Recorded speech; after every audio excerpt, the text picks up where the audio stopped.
Recording in progress. Good day, everyone, and we welcome you all to ICRA's webinar on the dairy sector. Mr. Shamsher Diwan, VP and Group Head Corporate Ratings, along with this team, will take you all through the presentation. The presentation will be followed by a Q&A session with the participants. You can place your questions in the Q&A box. Over to you, Mr. Diwan. Thank you, Shreya. Good afternoon, everyone, and welcome to ICRA's webinar on the Indian dairy sector. My name is Shamsher Diwan, and I'm part of corporate ratings team at ICRA.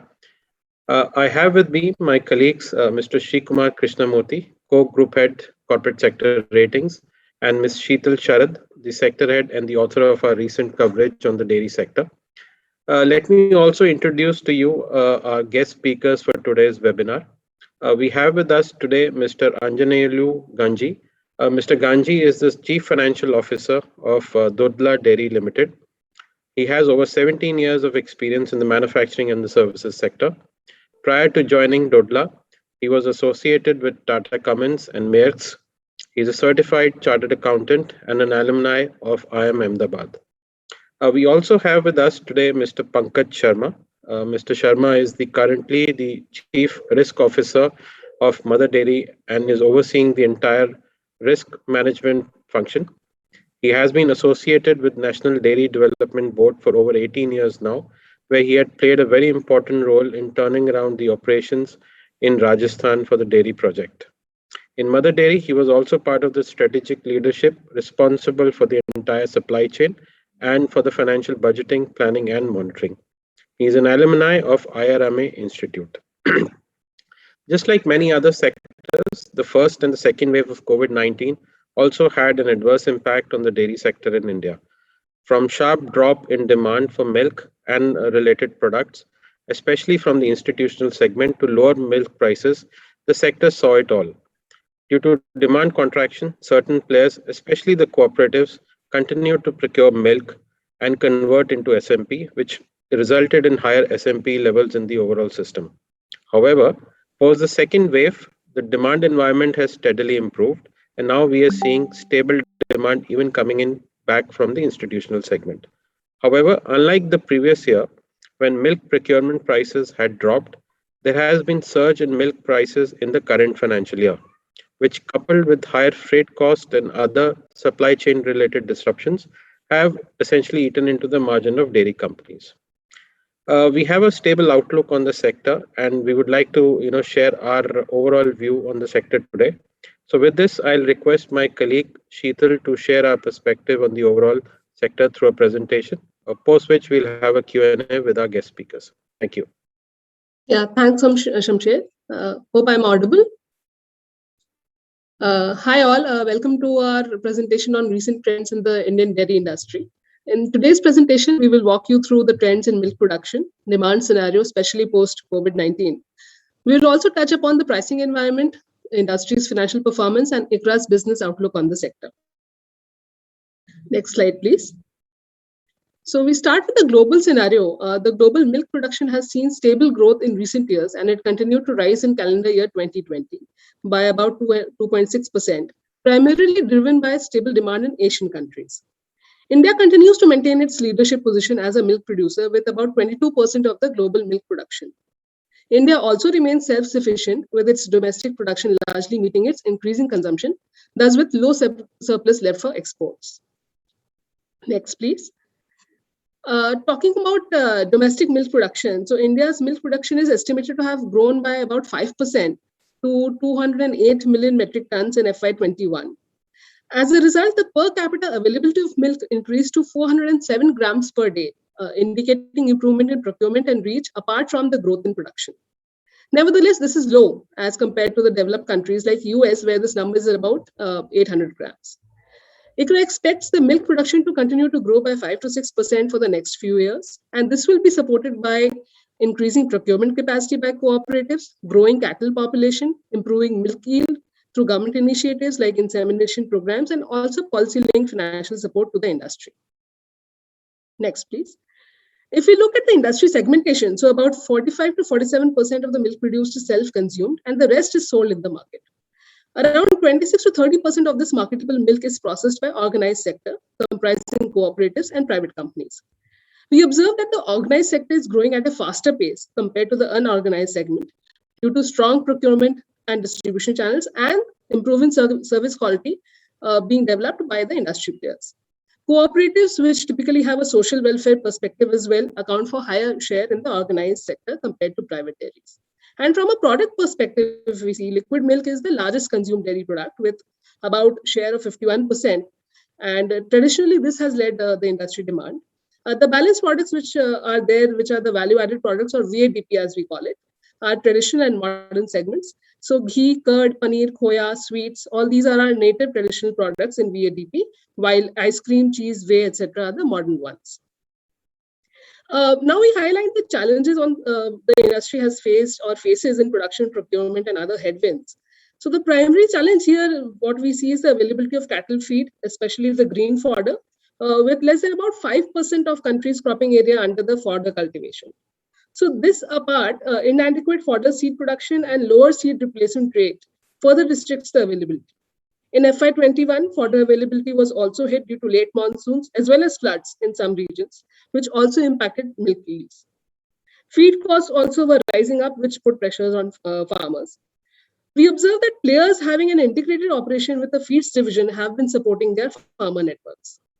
The industry also faces logistical and higher transportation cost related issues due to inadequate chilling and cold chain infrastructure, as milk is a perishable commodity. A large proportion of Indian villages are unable to supply to the organized sector due to food safety and quality issues. Thus, despite the largest cattle population, India is still left with low surplus due to lower milk productivity. This is in high contrast to developed countries where infrastructure and especially technology, which includes tracking of collection, quality, and animal health, play a major role. Talking about government support and recent announcements, so while the challenges which we just talked about act as key headwinds, the industry continued to benefit from the government initiatives available to it. The Department of Animal Husbandry and various state governments implement programs for dairy development, breed conservation, feed development, animal disease control, and infrastructure development, focusing on farmers and livestock betterment. The priority lending status also lends access to cheap credit from the banking sector. However, we have noticed that the reach of insemination and breeding services and other such programs were affected in the pandemic.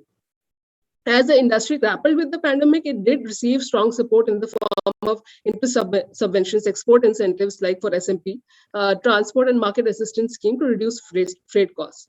Also, recently, the government has shortlisted few players for production-linked incentive or the PLI scheme for mozzarella cheese and ready-to-consume milk-based beverages, which will support the industry output.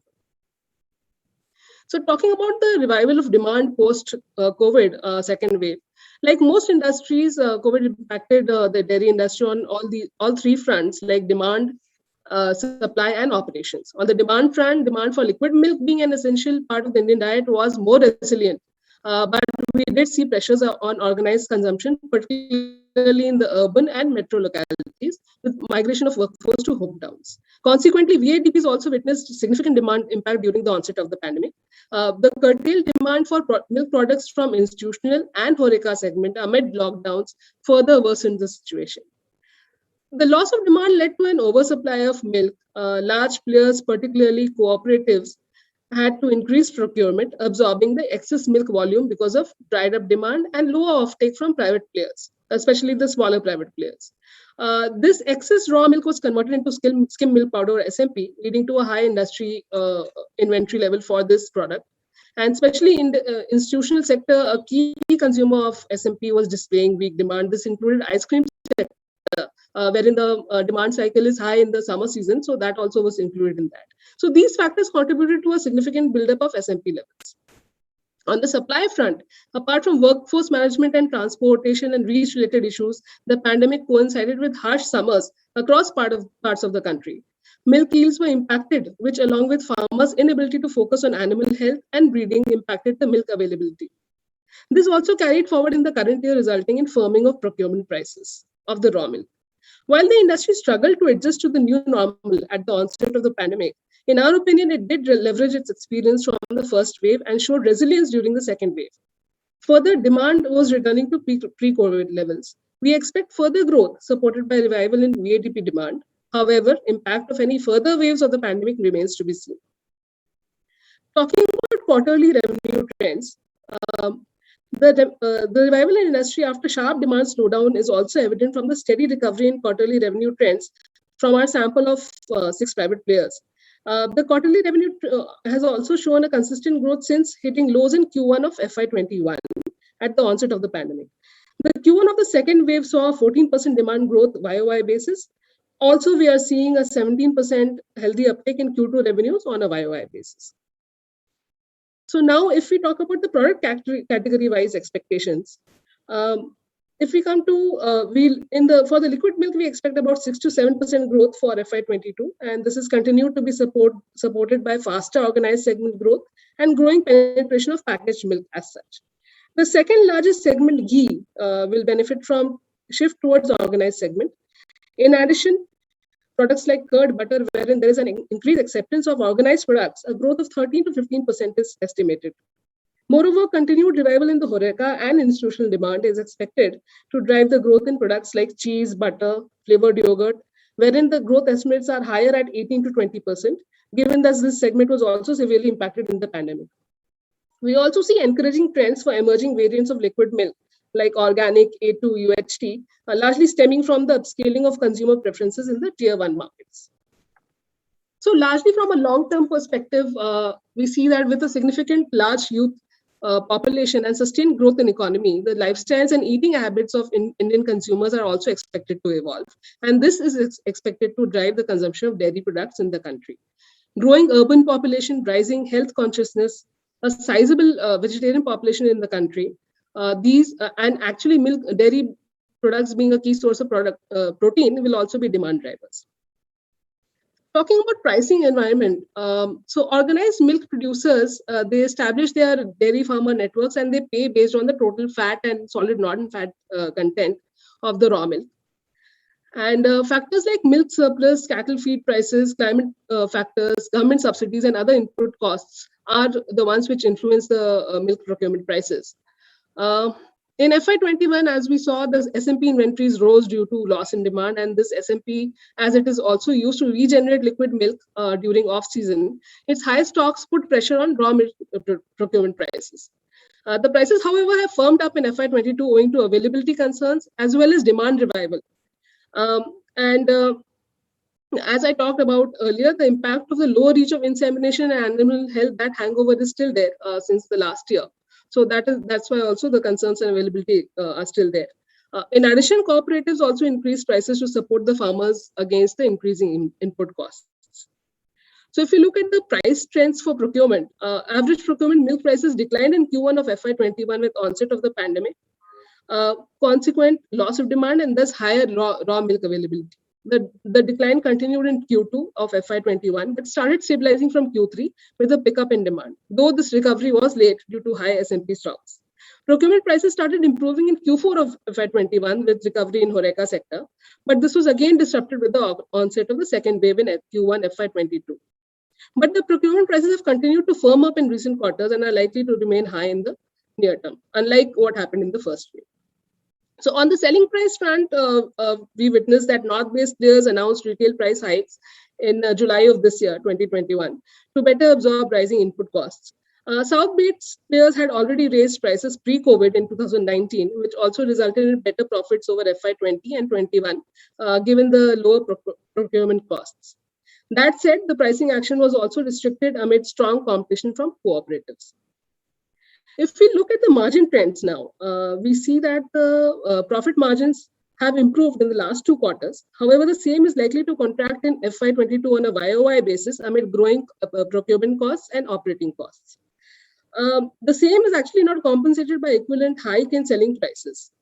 That said, the margin levels shall be benefited by the increasing share of VADP sales, which commands better margins compared to liquid milk. So ICRA's outlook on the sector continues to be stable and draws from the sharp demand recovery post-second wave, particularly in VADPs, supported by steady essential nature of liquid milk and government's continuous focus on the sector. The industry's ability to liquidate its excess SMP stock remains a key monitorable, and this, along with higher input costs and limited room for price hikes for the year, is expected to exert some pressure on margins. If we look at the credit drivers, the key credit drivers and the influence of the second wave, while the impact on production growth and availability has not been that significant, players have exhibited resilience in terms of regaining lost supply chain efficiency. We expect the same to continue in case of potential waves, more waves of the pandemic. However, concerns on inventory levels and working capital funding levels can put pressure on liquidity position of players, as well as inventory losses in case of any adverse SMP price movements also cannot be ruled out.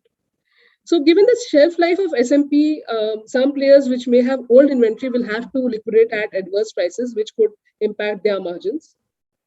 Because they may have manufactured SMP at a price lower than what is the prevailing price. Going forward, healthy pickup in HoReCa and institutional segment in H2 of FY22 with festive season and improved consumer spending is expected to support industry growth. And we expect a 9 to 11% industry revenue growth in FY22 and a stable growth of 7 to 10% going forward. From a margin expectations perspective, private players, particularly in those in the South, they enjoyed higher price spreads in FY21. With higher procurement prices in FY22 and no substantial price hikes, along with the high fuel costs, our operating margins are expected to witness some moderation. Nevertheless, profitability is expected to be at comfortable levels, supported by the stable demand scenario. Looking at the debt indicators, ICRA expects both cooperatives as well as private dairies to invest in increasing the processing capacities given the improving demand outlook. We also witness trends of forward integration by opening of branded retail outlets in order to improve supply chain management and having higher control. We are also seeing some players in the niche product-based, delivery-based scenario, that those kind of entities are also coming up.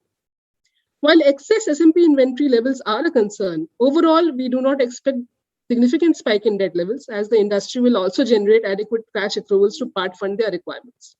Thus, we expect marginal rise in the long-term and working capital debt levels, depending on SMP liquidation and CapEx implementation pace, with coverage indicators for integrated players being at comfortable levels. With this, I would like to hand over to Srikumar for the Q&A session. Thank you, Sheetal. Thanks, everyone. Welcome to ICRA's conference webinar on the dairy sector. In this Q&A, we have a few questions on the demand, supply, and also on the pricing part, and also trying to understand from the our expert panel on the outlook and the growth prospects for this industry. Maybe I can start with Mr. Sharma, sir. Sir, would you like to take us through in terms of the post second wave COVID effect, like how is the current demand environment looking like, more specifically across product categories? If you can just give us a dissection of how the environment is currently looking like, and also from the pricing part, what kind of actions do you expect in the industries? Demand for major dairy products, including ice cream, and fresh dairy products also. The main season is summer, and for last 2 years in continuum, the demand got disrupted because of first and second COVID wave. So for these kind of products, the entire year is now almost over. The demand has started picking up a bit. In the festival season, we saw some surge in demand, but ice cream is yet to pick up completely because the season is over. So next year, if there is no disruption, the ice cream may pick up and it may reach the pre-COVID levels. But otherwise, all other products, I think the demand has started picking up and it's showing healthy signs. I mean, in most of the cases, the pre-COVID levels have been reached. As far as the prices are concerned, I don't see any price hike for next 3 to 4 quarters, because the price hikes have already taken place. In view of the, in fact, 1920 had been a bad year for the dairy industry, where most of the players had incurred huge losses. So price hike was imminent then. So that price hike was taken, but then nobody knew about this thing, COVID. And COVID definitely impacted the supplies, the demand, everything. But price hikes have already been taken. So the losses which were incurred in 1920 were squared off in 2021. So I don't see any price hike happening, most major price hike happening in the next 3 to 4 quarters. If third wave is not as bad as the last two waves, the demand will definitely pick up. And it will be also backed up by some shortfall in the availability of milk, availability of raw materials. So availability of raw material has also been impacted because of the two waves. And we are now experiencing some stress in on the supply side, supply from the villages, because the productivity has taken a hit and prices have already started going up. So if there is no further disruption during the season next year, the demand will be healthy. We will probably surpass the pre-COVID levels, but price hikes are not likely to happen much. Okay. Segmenting it further, like, maybe I can direct this question to Mr. Ganji sir. Within the across the product segments, the one segment where we saw very sharp growth, or the segment that has been growing higher than even the industry, is the value added products, the VADP segments. One, the margins are high there, but more importantly, the pace of growth for such products have been much higher than the overall industry. With the comeback of the HoReCa and the institutional demand trends, like, do you expect this kind of growth to be sustained in the medium to long term? That would be my first question. And specifically on the frozen VADPs, what would be your views, sir, in terms of demand recovery?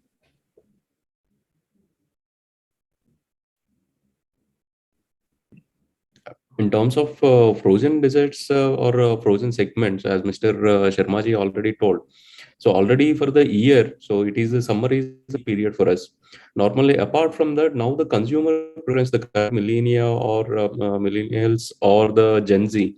So these guys are mostly earlier the ice creams or something. So as a celebratory or during the summer, people used to take. So now people started taking it as a celebratory kind of a thing, as a snack. So mostly the current Gen Z people, so they are preferring that. So that demand is there, and definitely we have already reached the pre-COVID levels. The hotels, restaurants, these two segments have picked up and opened up and running at full pace as of now. So subject to what will be the impact of the third wave. So we have to wait and see. But still the institutional sales kind of the schools, the ITs, so they have not yet opened. So still we are waiting for the demand to be picked up from these kind of canteen sales or the school sales in the schools and IT segments. So once it opens up, then the demand will exponentially grow in the value added segment also. And also the consumer preferences now are changing. So earlier, now the vegan guys or the vegetarian people are mostly preferring the paneer kind of a thing for their protein substitute. So earlier we used to doesn't have that availability. Now people are preferring that paneer substitute rather than going for a cheese. So they are having it as a snacks or a midday snack kind of thing or evening snack kind of a thing. So the demand is picking up over there. So ice creams also people are preferring it as a snack. So that's where we are seeing the value added product growth will come. So as you rightly told, but it may not be exponential or a very good spike like previous years. Few years back we have curd or dahi, so people used to make it at home, but now for the convenience sake people started buying it. So all of a sudden we saw the spurge in terms of sales in our dahi or curd. So now, as of now, most of the industry, as you see, so 10% of entire dairy industry, so it is comes from curd, as you have shown. So that's where we are waiting to see where it comes from, like, rather than that how I can put it is, rather than people start prefer lassi or buttermilk in place of the cool drink Coke or Pepsi. So once the consumer shift happens, we'll see the next level growth coming from VADPs. Okay, that's interesting. Sharma sir, you spoke about, or you touched upon that raw milk availability kind of being a concern. Can you just elaborate on why we are seeing this, and is this scenario likely to be kind of a more temporary phenomena, or a more long-lasting impact for at least one more year? So far, the availability has been comfortable. However, some stress we witnessed, as I told you earlier, some stress was witnessed during the festivals, during Navratra, and then again during Diwali time. There was some stress in the availability. With the supplies were less by almost 15 to 20%. And one of the reasons which I think Sheetal also pointed out in her presentation, 2 years continuously there has been a disruption because of first and second wave. The impact has been on the rural areas as well. On the demand side, there was an impact in metros and urban areas, but on the supply side, because of various disruptions and lockdowns, the farmers were also not in a position to take care of the animals. So productivity of animals has been impacted. The major activity which takes place during those 3-4 months is the artificial insemination activity, which ultimately leads to calving and milk production during winter. For 2 years continuously, this activity was impacted severely. So much so that even the liquid milk supplies in the villages was almost absent. So the AI didn't take place. Farmers also could not feed their animals properly. So the productivity has come down, and we expect that the production may itself go down by 10 to 15%, 12 to 15%. So far, the situation was appearing to be comfortable because the demand was not there. The institutional demand was not there. HoReCa was closed. So the major commodity players were not active. They were not sucking up milk. But for a very brief period during the festivals, when the ghee demand picked up, these people started buying milk, and the cooperatives and people like us started feeling the pinch. The prices have already started going up. Generally, in winter, the prices go down. But third year in a row, we are witnessing price increases, procurement price increases. In the month of November, the prices went up. December also in the states like UP and Maharashtra, which are large commodity players, the prices have started hardening. So what we expect is that in the coming months, starting from Feb itself, the prices will start going up. The availability will also be low because the availability is low. And number two, most of the commodity players now anticipate that next summer is going to be tough. The demand for commodities like powder, butter, ghee, and all will be quite high. So they have started converting, and they will convert in huge quantities. So that is also going to impact the availability as well as the prices. The expectation is that the prices may go up by almost 4 to 5 rupees as compared to last year. It may even go up beyond 1920 levels, which was the pre-COVID levels. Okay. Sir, Mr. Ganji sir, you talked about the fact that while VADP share may not go the way that we have seen in the past, but the fact that this COVID has also kind of provided a lot of opportunities for the organized players. More specifically, we talk about some of the smaller players kind of exiting the industry because of liquidity support not being available, or their inability to kind of manage operations, things like that. So are we seeing some kind of a consolidation trends happening already in this industry, or do you expect something to happen? Or the fact that while pricing comfort may not be there to a large extent, but the demand remains favorable. So do you see some capacities kind of getting enhanced, or consolidation kind of happening in this industry in your view? Can you explain, sir? Yeah. So in the consolidation, during COVID peak time itself, so most of the industry, not only the dairy, majority of the smaller players where the liquidity was an issue. So the consolidation already happened during the COVID season itself. So, and it is continue to happen. So wherever there are stressed assets, they are coming out and they are looking for the opportunities, or the existing market has been either captured by the existing players in the market. So that is a continuous process, and it will go for next 1 or 2 years. The consolidation will definitely happen, and which will in turn benefit the consumer as well as the farmer in both the ends.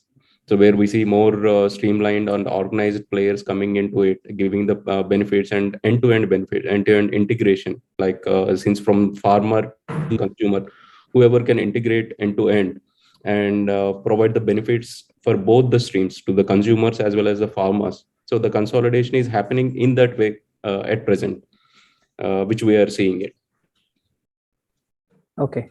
But in terms of the capacity expansion, sir, do you see the industry would wait and watch for the potential wave, or they may add capacities considering the fact that demand remains favorable? So I believe existing capacity is enough for the next couple of years. So once it is a wait and watch game. So after a couple of years, then once the demand picks up to 7 to 9% as you have shown. So maybe after a couple of years, people start increasing the capacity. But as of now, for the next couple of years, the existing capacity is, and that's what I believe. Okay. Okay. Great.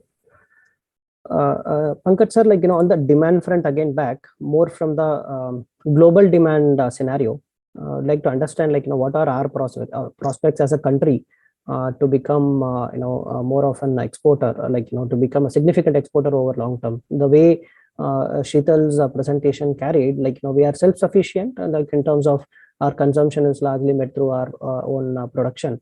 But do you see India becoming, one of the major players in terms of, exporter? And if there are some steps to be taken or regulations to be supported, what would be your view on this, sir?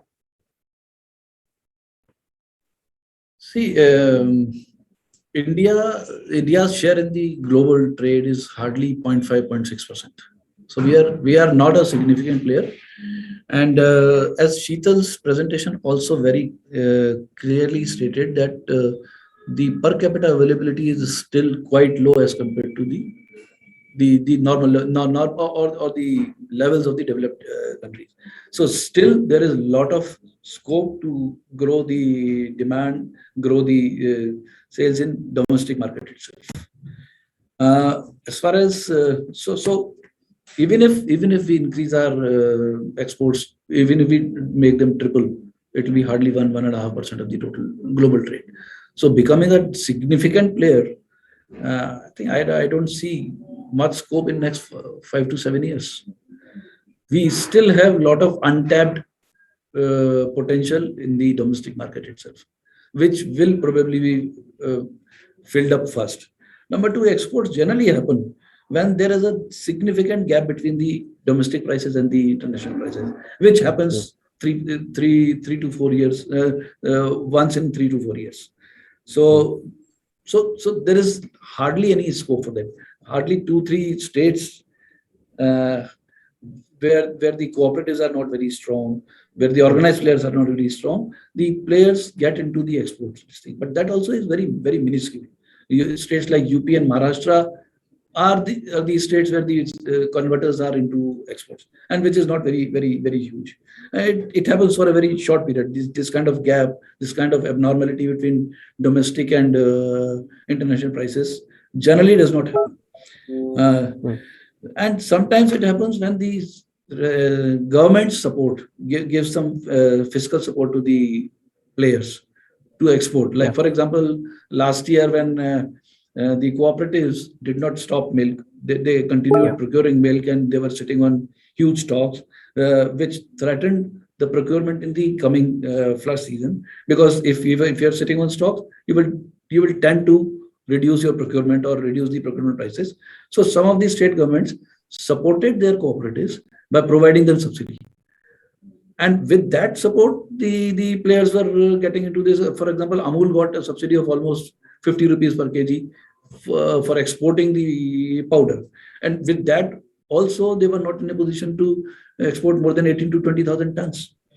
Their total stock was almost 1.5 lakh tons.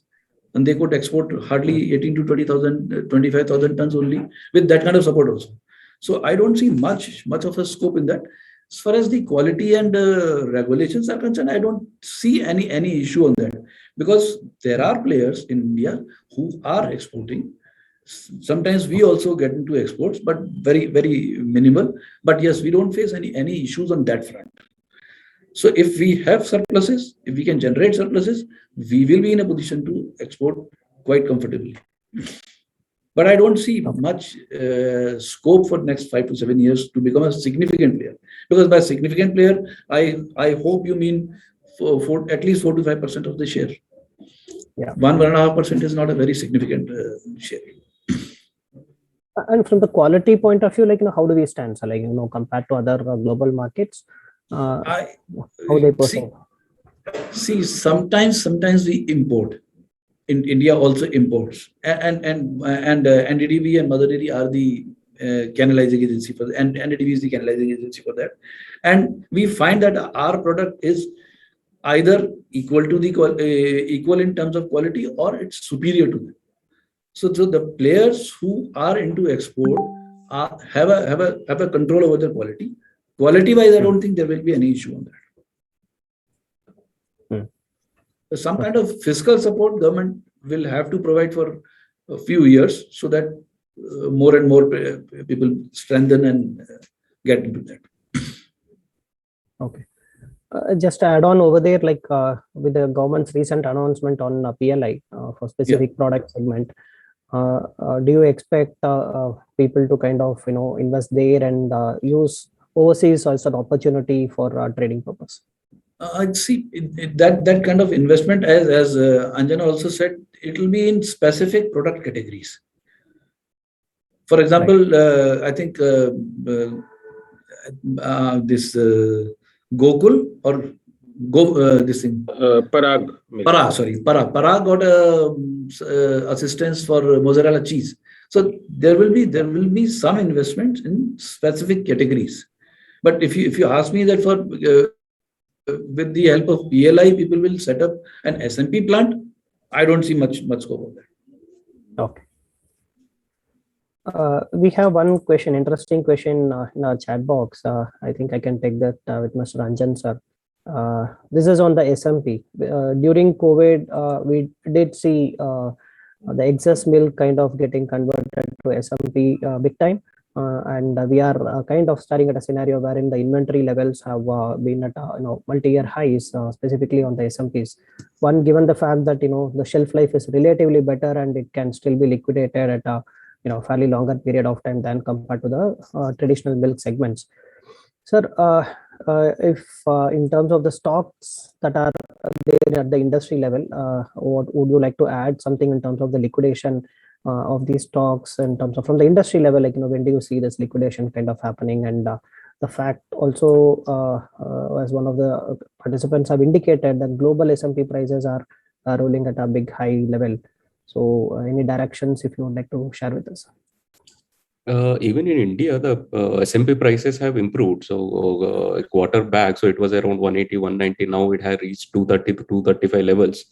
The SMP prices have improved now. The stock buildup is happening because of the lower demand in the previous quarters, and in southern part we have rains and everything. So the cooperatives are building up the stock, and because of we are foreseeing a higher demand in the upcoming quarter. So that's why the stocks has been built, and we see that this will be released during the upcoming season, during where there will be a spike in the demand. So that's what we were thinking. So I think there has been discussion with the few of the dairies in southern part, KMF and Amul. So they were also discussing whether it can be exported and when it has to be released. So slowly now the liquid is happening in the market. So they are releasing the SMP slowly in the market. So we are seeing that. Okay. With this liquidation. And Pankaj, please add anything. Yeah, in fact, barring, I think, few states, few cooperatives, which like Amul, KMF, I think most of the cooperatives are now sitting pretty. They I don't think have now surplus stocks available with them, and they're ready for the next flush season. So as far as stocks are concerned, now stocks are not a very big concern as far as SMP is concerned. And as Anjan pointed out, though the international prices have gone up, simultaneously the domestic prices are also going up. In fact, south the prices have gone up to 230 to 235. The north powder is now selling at 260 to 65 now, which was almost on 180, 190 during the COVID time. So the prices in both domestic as well as international price market have gone up. So the gap is still not so significant that the huge exports will happen. Okay. One thing we pointed out in that presentation was the fact that the increasing procurement prices coupled with the the cost inflation, be it fuel, transport, logistics, other things, could kind of result in a trimming of margins. So let's assume if these stocks will have to be liquidated in say Q3 and Q4, or more importantly Q4, we may not even see that kind of a correction in margins in your view, because of the fact that the cost of production would be much lower for such stocks. Yeah, and number two, the price hike is also not likely to happen very soon. I mean, we had price hikes in July only. So up to next July, August, we don't see any price hike. So the margins will be under pressure now, because the raw material prices will go up from here. Okay. So margins will be under. In fact, last year, 2021, the margins were abnormal. Yeah. In case of milk business, if you earn a margin of 12-13%, which is not a sustainable margin. Milk business generally operates at 6 to 8% margin. So with the raw material prices going up, the margins are now coming to the normal levels. So we don't see price hikes. So margins will be under pressure, and will have to be supported by the VADP. And this liquidation also, possibly the SMP liquidation also, we'll have to see how successful. Yeah, right. That's right. Right. Okay. Mr. Anjan sir, I wanted to understand on the emerging trends in this industry. For instance, this COVID has again made most of the industries to think different, adopt different strategies, try a forward integration or a backward integration, or even in terms of products, how better we can do in terms of improving the efficiencies. From an industry standpoint, what are the new trends that you see in terms of the way the dairy players are actually operating, sir? So I discussed earlier also, it is an end-to-end integration. That's what majority of the dairy players are now focusing on. So from farmer to consumer, how we can reach and integrate the supply chain itself. So that is where majority of the players, rather than the traditional routes of agents and distributors earlier. So now they are moving to the retail parlors to reach to the direct consumer with the VADP. So where earlier in the traditional route, so either the agents or distributors only, they will supply milk or curd or dahi. So now with the retail parlors, establishing a retail parlors and investing in the retail parlor, so we are directly reaching out to the consumers, as well as giving the products afresh and making it available. Also brand presence along with the VADP presence, the value added products will be present over there and it can be reached to the consumer. Once the consumer comes, once he sees when he is buying the milk or curd, so he will also prefer whether the ice cream or something, everything will be available, the entire product portfolio. So based upon the brand and brand visibility will come for majority of the players or the bigger players. And that is what the shift that is happening. And also the modern trade and the DMarts or bazaars or the Reliance, so where we are present, we have a presence, but we are reducing the dependency on these modern trades or the DMarts, and going directly to the consumers, reaching out to them, making the market more reachable and maintaining the quality at the same time. Right. So, Pankaj sir, we have one question. If the demand is good, then why is a price hike 3 or 4 quarters away? Is it more to do with competition, or is there anything? It's not that. See, as I explained, in 1920 the margins got squeezed. 1920 was a bad year for the industry. The raw material prices went up significantly. Price hikes didn't happen for some reasons, and so 1920 most of the major players did not post good profits, and their margins were squeezed substantially. So 2021 the price corrections were made.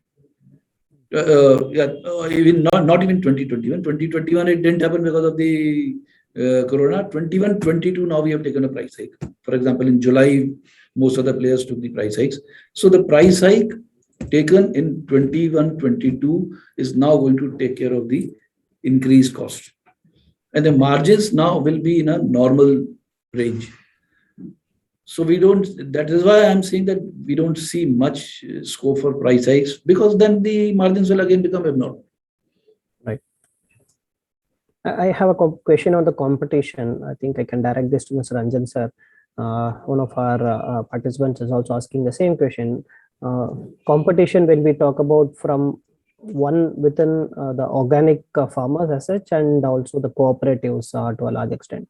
And if at all there is any international player entering the domestic market, that kind of also happening to hot on the competition front. What is your thoughts on this? So in terms of organic, I understand it is kind of a vegan milk, kind of almond milk. So because milk basically is an organic produce. So I believe it is almond milk or the coconut milk or soy milk. So it has been present. So, other kind of milks that are they are present since 5 or 6 years. So we don't see the consumer palate or the consumer preference is still with the traditional milk, raw milk. So we don't see that last 5 years people are trying to push this almond milk or the other types of vegan milk, but we don't see the uptake from the market. So they came, that is a very niche segment. So people are still preferring the traditional or buffalo milk in the segment. So so that's what we are seeing. Don't see you see the growth. So as you have presented already, the growth is already happening in the traditional milk segment itself. And coming to the international players coming into the domestic market, yes, they have tried it. They came into the market, but the existing players, existing private players or the cooperatives itself, the strong. And we have the end-to-end supply chain. So where they can enter is here. It is a very hard job actually, going to each and every farmer, getting the milk, waking up in 4 o'clock in the morning, setting up that entire supply chain. So it is not that easy for a player to come in and establish that overnight. So it takes years and years of hard work to establish a strong supply chain from farmer till consumer. So that's where I don't see much competition coming from international players. So what we have seen, Lactalis coming. So that is a proven thing. Okay. But from cooperatives, again, considering the fact that, some of the federations have not actually had a great financial standing in the recent times, do you expect organized traders to kind of benefit in terms of market share? Yeah, definitely. So it is the consumer as of today. So a 2 rupees or 3 rupees price difference doesn't make a difference in terms of the budget per month. A 2 rupees budget comes to a 60 rupees higher budget. So which is a marginal uptake in terms of the budget for him. So in terms of quality and convenience, if you are unable to give him that quality, the convenience and continuous availability, yes, I think if they are not financially viable, the customer will shift from that segment to this segment, that player to this player, because of the inefficiencies in the system itself. Okay. Yeah, broadly, those were the questions on demand, supply, and competition. Maybe we would like to hear, put across the same question to both the panel members, sir. How do you see the demand and supply going forward, maybe over long term, and more importantly, should there be another wave of pandemic? Like we did see with the experience and the learnings from the first wave, the industry did fairly well and were very much resilient during the second wave. Do you expect the industry to kind of be much more resilient should there be another wave? And over long term, where do you see the demand and supply scenario for the industry, sir? Maybe if we can start with Mr. Pankaj, sir. Yeah, as far as industry's capability to handle the pandemic is concerned, we are quite expert now. I mean, we have 2 years experience behind us, and we have shown resilience. So the industry is quite resilient to handle that. As far as the if there is a third wave, God forbid there is no, but if there is a third wave, definitely it will impact the demand once again. People are expecting that the situation will normalize and have started taking action. The major players have become active. They are procuring milk. They are converting into commodities with the expectation that next summer they will be able to realize a good return on that. So if there is a third wave and if it happens during summer like last 2 years, it's going to be a difficult thing for the entire industry. We will again be sitting on these stocks and talking about slashing the procurement, bringing down the procurement prices, and whatnot. And because the demand will get hit again. But so far the reports are that the third wave may not be as severe as the last 2 waves. So that is why I'm saying that the next summer is going to be tough for the from the supply side in the sense from the procurement side. The availability is anyway impacted because the last 2 years inaction on the part of on the side of productivity and feeding and all, and on the other hand the demand will also get impacted. So availability will be low, and the demand will has become normal now, and it will cross the pre-COVID levels. So summer is going to be tough for that. As far as the long term, I think the growth rates will be 5 to 7% in revenue terms. But the next 1 year, next 3-4 months will decide what is going to happen for next 3-4 years. Great. Same question to you, Anjan sir. Any thoughts or different perspective? Put it differently, so that's what we were ready. So entire industry, dairy industry especially, was ready on March 23 when the lockdown has been declared. March 24, as usual, we are delivering the milk. That's right. Without any impact. So the industry was ready, and we have now 2 years of experience, 2 lockdown experiences. Even if the third wave comes, we are ready. But as Pankaj sir rightly told, the current reports mentions that the existing the variant is weak, so we don't see much of an impact or the lockdowns coming in. So hopefully, and by God's grace, it remains same. So, but even if it comes, so we are ready, and we will see, there will not be any disruption in terms of supply chain. But also the people are ready. The consumers or the farmers are also have gone through these 2 stages, 2 lockdowns and everything. So they are also ready, and they know how to handle it, how to supply it, where to come, who will come. So the contact points are established now. So they know how to handle also. So everywhere the knowledge has been and the SOPs has been there, put up in place. So we are more ready now. And in terms of demand and supply, yes, the stress on the supply side is coming up. So we might see a slight increase in terms of procurement prices. So and also coupled with the increase in the fuel prices. So we'll see as an industry when we want to take increase in the sales prices, that the market will decide.